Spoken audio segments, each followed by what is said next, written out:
Fibrome utérin et traitement alternatif. 10 remèdes naturels. Numéro 1. Le thé vert.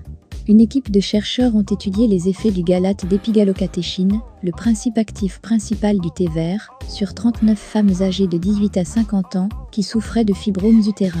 Toutes ces femmes avaient au moins un fibrome de 2 cm, comme le confirmait l'échographie. Au terme de cette étude, la gravité des symptômes avait diminué de 32,4% et la taille des fibromes avait diminué de 32,6%. Numéro 2.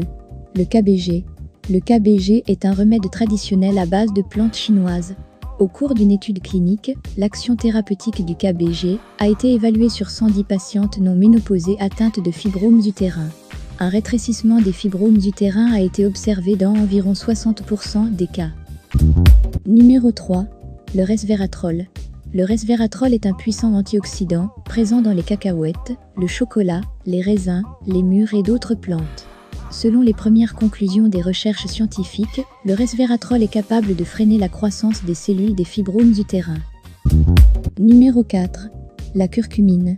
Principe actif du curcumin, la curcumine est un piment jaune aux effets antioxydants et anti-inflammatoires.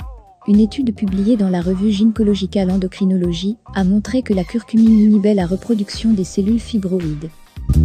Numéro 5. La vitamine D. Une étude clinique a révélé que les patientes atteintes de fibromes utérins, qui souffraient d'une carence en vitamine D, ont vu leurs fibromes se rétrécir après administration d'une supplémentation en vitamine D. Numéro 6. Lacté à grappes noires. Dans le cadre d'une étude clinique, la moitié des 244 patientes présentant des symptômes ménopausiques avaient été traitées quotidiennement, avec 40 mg d'extrait lacté à grappes noires. Selon les conclusions de cette étude publiée en 2007, l'utilisation de lacté à grappes noires est une option de traitement efficace chez les patientes atteintes de fibromes utérins, car elle procure un soulagement significatif des symptômes ménopausiques et évite l'augmentation de la taille des fibromes. Numéro 7. Le maïtake. Le maïtake est un champignon capable de stimuler la réponse immunitaire de l'organisme contre les tumeurs cancéreuses et les excroissances non cancéreuses, telles que les fibromes et les kystes. Utilisé régulièrement, le maïtake peut même aider à réduire la taille des fibromes et à ralentir la croissance de nouveaux fibromes. Numéro 8. L'écorce de l'arbre canchenard. L'écorce de l'arbre canchenard est un remède ayurvédique qui aide à réduire un ou plusieurs fibromes. La décoction d'écorce est préparée à partir de 10 g de poudre d'écorce de l'arbre canchenard, dans 160 g d'eau. Ce médicament naturel est pris 2 fois par jour. Numéro 9. Le pissenlit. Le pissenlit réduit le taux d'estrogène et s'avère utile pour traiter les fibromes.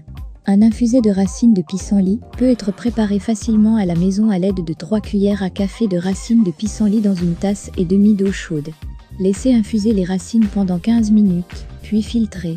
Buvez-en 3 tasses chaque jour. Numéro 10. Le gâtillier. Le gâtillier est une plante traditionnelle utilisée pour traiter des problèmes gynécologiques tels que les symptômes prémenstruels, les saignements abondants, les menstruations douloureuses, la ménopause et les fibromes utérins. Il régule les hormones féminines, équilibre les taux de progestérone et d'estrogène et stimule l'hypophyse.